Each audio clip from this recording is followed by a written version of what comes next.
we are again with one of our videos for 25 Stories of Hope for our 25th anniversary of ministry. Yeah. That's been a long time, guys. Yeah. We weren't around for all of those. So not as long for us as it's been for you. Yeah, it's been long. Although it's been very, very rewarding, and we've seen a lot of cool things happen. And we wanted to just take a minute and welcome Andrew Vaca to the table. Thank you. Thank you. Yeah. We're glad you're here, man. Thank you. So we're here to talk about one of our programs that started a few years ago, and Andrew was kind of one of the forces behind the program, and it was our Boost program. Yeah. Andrew, you remember how we got started on that thing? Oh yeah, that was a couple of years ago, wasn't it? It was a few. Yeah. So it was really after. It was either after the 2011 or 2012 breakaway. I'm not sure which one the conversation actually started, but families and volunteers just wanted a way to meet more than once a week for a year. Mm-hmm. So we were looking at camps just once a week. Yeah. Right. And then you have the rest of the year to look forward to camp, which is great. Mm-hmm. But we were looking for ways to kind of meet more than once a week. Sure. So we were looking at a monthly program. Because I think by that time we started getting some momentum with Breakaway, and so people were just wanting to be together. Yeah. And we didn't really have a mechanism for that until we started Boost. So when it so the idea, whose idea was it? Do y'all remember? Well, actually, who wants to take credit for it? Yeah, so we actually had a kind of a vision table. We all got around it. We knew we wanted to do some kind of a regular monthly event, and we didn't know what to call it or what to do. And so we said, okay, what goes with Lift? And Andrew says, hopefully it's Boost. That would be great. if my memory serves me correctly, which my memory is absolutely horrible. So that meeting, we were over on the other side of town, meeting at a church in their library, and Sarah, my wife, was there with us, and she pulled out a thesaurus from the wall. Oh, okay. And I forget. She's so smart. She's phenomenally smart. I married up for sure. Look at the book. Yeah. We were looking at words, I think they were centered around encouragement. Okay. And so I think we had a list of 15 or 20 adjectives of different things, and then room went silent, and I think she said, well, what about Boost? Oh, yeah. And I think it just landed right there. It did. We were like, okay, now what are we going to do for the next hour? Yeah. That we had planned to do this meeting with. All great ministries are birthed out of the thesaurus. That's the origin of every great story. There you go. We had this long meeting plan. We were like on a dig Boost. really in deep and Boost. Oh, right. That's just the project manager coming out, and my wife. It's get to the She's point. really get good. It, and let's go. She's really good. So you had a name, Boost, and you name. kind of had a concept you wanted to meet together. But what was kind of the concept of that gathering? Like, what were the original goals and objectives that you wanted to? So I think that the first objective we had was in conversations was how do we recreate Breakaway in one night? Yeah. And how do you summarize a 5-day family retreat that's jam packed with activities day in or all day? And right. So we came up with 3 aspects of the night that kind of summarize Breakaway. As we would start with a meal. Always food. Always have to have food because that brings families together. Yeah. And again, this program was for the entire family to come together. So we wanted to provide families with a meal, and then we would do some sort of activity centered around a theme. I think our first Boost was a 50 sock hop dance. Oh, nice. Yeah. And that was fun. We did all the Olympic themes and the holiday themes, pirates, you name it. I think we've done it. Yeah. And then we wanted to end the night with a time of worship and a time around the Word. Because one of the main aspects, the chapel element of camp, one of the main outcomes of this of the Boost program initially was to have that boost program serve as sort of a liaison, like a middle ground between the disability community and the life of a local church. Right. Because it's documented fact that most families with disabilities just either can't attend church or just find it too difficult. Don't feel like they belong, or So if you and your family come to a boost on a Friday night and you come back on a Sunday and you recognize me, that's a safe connection. That's a connection from Boost that I know that would welcome me back into the church. Yeah, that's so good. What were some of the first churches that started plugging in with and hosting these events? Well, the first one we did was over at a small church on the east side of town, Oviedo Presbyterian Church. You remember that? I do remember that, and we basically outgrew that location. We did. It's a great problem. It was a great problem to have, and the people at the church were phenomenal. They jumped in, and they were the volunteers. Amazing. And so it just started with one, right? We started with one. So where did y'all have to move? Where did you move from there? And then I don't know if it was Lakeland that came second or if we moved to Willow Creek second. My memory doesn't. I think that's a great question. I think we actually did Willow Creek. Okay. I think, yeah. Which was that's still kind of Altamont Springs. Yeah, so we basically moved from a smaller venue to a larger one. Yeah. General same area, just a different, a bigger church. And the reason we did that again was just facilities. They had a gymnasium, it was a bigger space. Right. You already had the people that were gathering. You just needed more space. So then our folks over in Lakeland, they were kind of wanting something similar too. So we went to Lakeland and started one there at a Lutheran church, and it was they had great facilities. They had phenomenal facilities, phenomenal volunteers. Yeah, it was incredible. Great families that would come out. And then the oddest location. You ready for this one? Oh, please. So I don't know how this came about. Jim, you might have more details than me, but we get a phone call in the office from a church out in Las Vegas, Nevada. Oh, I think I remember that. I've only heard rumors of this. So they find out about this boost program. They call the office, speak with Jim. Jim tells them all about it. Yes. And then, I'm assuming Jim was just thinking, okay, they should want the information and phone call, run with it, run with it, done. And I somehow I was sent out to Las Vegas. Yeah, to do Andrew got a trip to Las Vegas for 24 hours. We lost all the ministry money at the time. Hey, I tried. I'm not gonna ask where it all went. In Las Vegas, was it just plane tickets? All I know was Andrew spent more time out there than he needed to. He had petty cash at the beginning of the trip, and then he didn't. I mean, when you give me a company card and say go to Vegas, but no, it was a great time out there. It was a 24-hour trip, but the enthusiasm that the folks out there at that church, they were ready for a program like that. I'd be interested in what came of that group. I think they ran it for about 2 years. Yeah.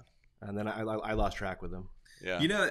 One of the themes that we've been running into as we've been kind of interviewing people from years past, and this kind of falls in that category, there was just such a lack of resources, I think, for a lot of churches.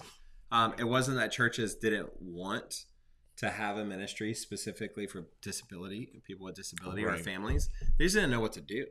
And so when you start something that can be replicated, like a program like Boost, the churches in Las Vegas, they're like, hey, we want to do something. We just don't know what. Please help us. And the way we shared with them was, this is a really simple opportunity for your church to make an impact on families that typically are not able to make it in the church.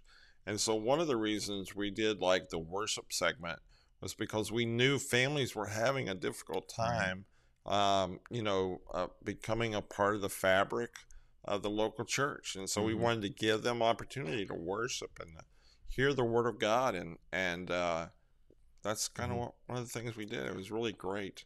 And it also gave a foothold for, a foot in the door for churches to get engaged and get involved. Yeah.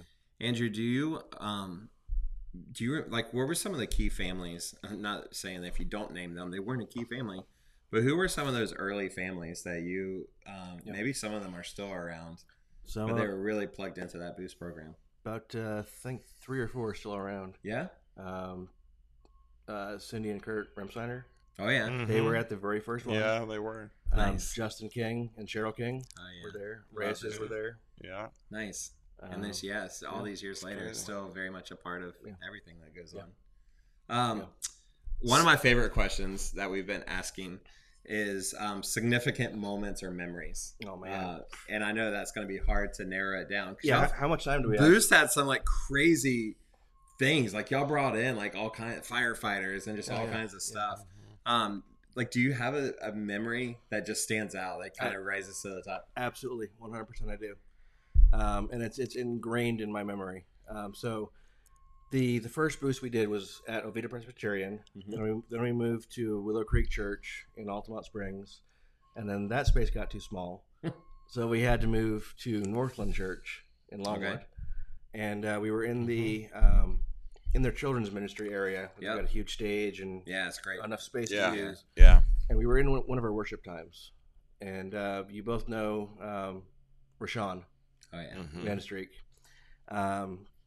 Young man walks with a walker, but he was in the middle of the room, and he's just kind of pushed his walker away from him, so he had nothing to stabilize himself with. Yeah. In the middle of worship, he just puts his hands up Oh, and nice. starts worshiping. Nice. That's cool. and I was in the back of the room, and I just broke down and cried. Yeah, I cried. It was a beautiful sight to see. that's really cool. There were so many great memories with Boost, and just bringing the families together and just watching what would happen, and just after a while we were like, okay, Boost has got to have some oversight and direction. And Andrew had been a part of our ministry for a while. He came in through the Breakaway program, and then you came on staff, and then so then you became the Boost director, and so that was your deal. That was my deal, and I loved it. And the thing that was most rewarding was, it took a lot of effort and to plan the events and just get all the details right. But once we got there and all the families arrived, it was just a family. That's what it's for. It was just a family. family. And it unless you're there and experience it, it's hard to get that. in your So mind. I think that's kind of what's created the opportunity for what we do now. And Ryan's in charge of, and he's running with it. And that's our Lift Family Gatherings.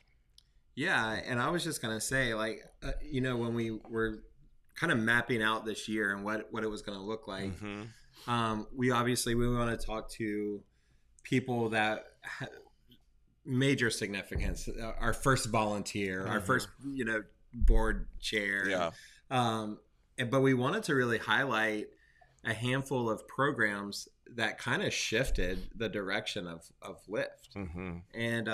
And you mentioned, Breakaway was once a year. And it was that mentality of, we'll see you next year. And like, it's almost depressing. Like when you think about it, like you engage in such a significant way with these people, and they become friends and family at camp, and then you don't get to see them again. And so Boost really had a significant impact directionally for I feel like the organization, because No doubt. and it became more relational than just an event. And it that was we the were doing. regular touch, wasn't it? Yeah, and I was just about to say, and it wasn't a Lyft staff-led thing. It was families were coming to us and saying, hey, How can we be I don't better? know what we're asking for, but we need something. We need to do more than once a year. Right. That's great. Yeah. And so, really we did Boost for years. So we had camp, which was a once a year event, and then we did Boost, and then that kind of germinated for a while, and then we gave opportunities like, single events, like Give Back was a part of that, and that also kind of filled in the calendar year. Yeah, and that was just two thoughts off the top of my head. Going off of that, we would use Boost as kind of fillers for other programs that we were doing. So like the Give Back event, we're going to talk about in other videos. we would prep some of the boxes and things beforehand. Oh, nice. You know, we would prep some things for camp before. So everything kind of Right. tied in, but that was kind of the center spoke. Yeah. And then and now we're doing daily ministry. Yeah. With our Elevate group. Yeah. And so it's just really cool to watch that whole chain of things happen. And that really is, I think, the one thing that sets Lift apart is that community and family element. And Boost, like I said, it was just such an integral part. Yeah. And that relationship building. You can only build so many relationships 5 days out of 365, right? So when we multiplied that, you know, when we added Boost, was just such a big deal. Huge. I'm thankful, you know, and we don't have Boost anymore. We don't have the name Boost, but we still have Boost, right? Right. We kind of rebranded it back last year. A little bit That's just what we're going to call it in the office. Yeah, it will forever be Boost, I think, internally. But Lift Family Gatherings was a little bit easier, I feel like, for people to understand what the event is. Yeah. Right. We had some churches, newer churches, are like, so is Lift and Boost partner in ministry? Like, no, it's a program. And we're like, we're going to change that. We're going to change it all. So Lift Family Gathering, it has our name in it. It's a family gathering. So it just made sense. And so it's still going strong today. Yep. And I love that you're still able to be a part of that ministry and kind of see its evolution throughout the year. So 2011, you think? So I started, my first volunteer breakaway was 2011. Okay. And then that couple months after camp, I had a conversation with Jim. I said, hey, I don't know in what way, what capacity, but I need to be involved in this ministry. Yeah. And then it was after the 2012 breakaway that we really, started putting plans into place. So what was the one thing that really just made a major impact on you that brought you into Lift? Yeah.